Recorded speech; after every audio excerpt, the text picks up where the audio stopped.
Hi everybody, this is Beth from the Sterling Public Library with another edition of From the Stacks Young Adult. Sorry it's been so long since we've done any of these videos. It's been a busy summer. So the first book I want to talk to you about is this one. It's brand new.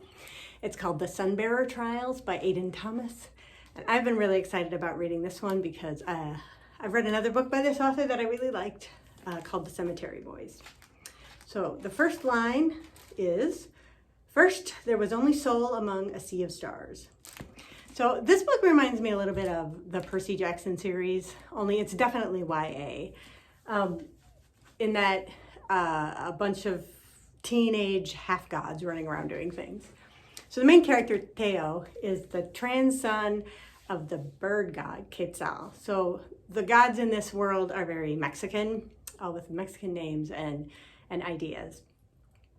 And it's a very different world than Percy Jackson, but there's still demigods running around. So in this world, there's a hierarchy of gods. There's the golds that are the super powerful ones, and then there's the jades that are not so powerful, and then the obsidian gods who are the bad gods.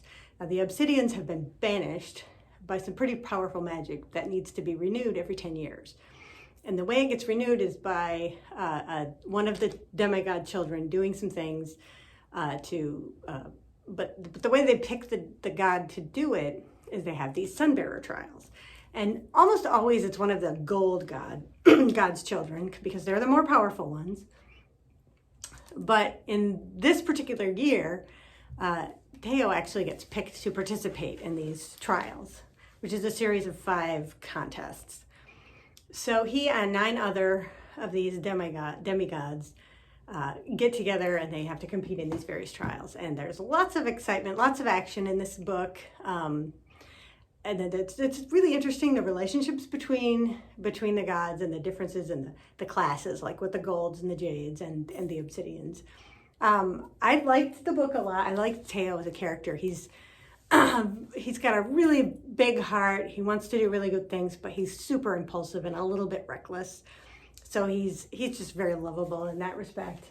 He does do a little bit of growing, but as I said, this is the first book in a duology, and so I'm super excited about the second book coming out next year. I can't wait to read it. The other book I want to talk about is actually checked out today, so I don't have it to show you, but I'm going to put a picture up here. And it's called Breathe and Count Back from 10 by Natalia Sylvester.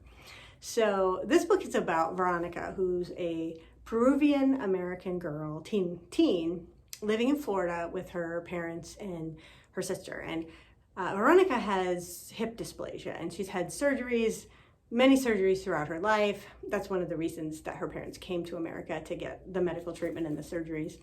And she's got scars and a little bit of a limp sometimes, and she's really self-conscious about it. Her parents are very strict, and they don't want her to step out of line, and she's always been a good girl. They have green cards, but her mother's very worried that something's going to happen and they'll be sent back to Peru. So they're always very, very careful. And Veronica's never done anything bad. Well, the only place that she's super comfortable, especially with her hip dysplasia, is in the water. She loves to swim, and she's in the pool in her apartment complex almost every day, swimming and doing things. And her favorite thing in the world is this local attraction. And it's sort of an underwater show that people can come see. And it's where these girls, they put on these costumes as mermaids, and they put on this underwater show that you can watch. And she's always thought it was amazing and beautiful, but her parents think it's a waste of time and frivolous. And she's always had a secret desire to be one of the mermaids.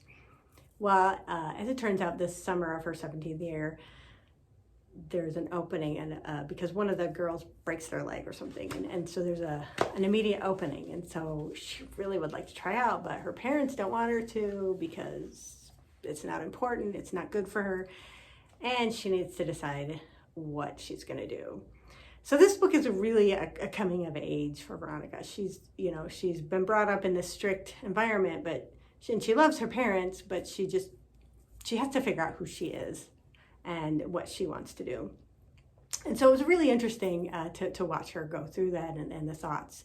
There's a little bit of romance also, and and a lot of mermaids, if you like mermaids. Anyway, it was a good book, and I would suggest it, and that's all I have for you today, so I will see you next time. Bye.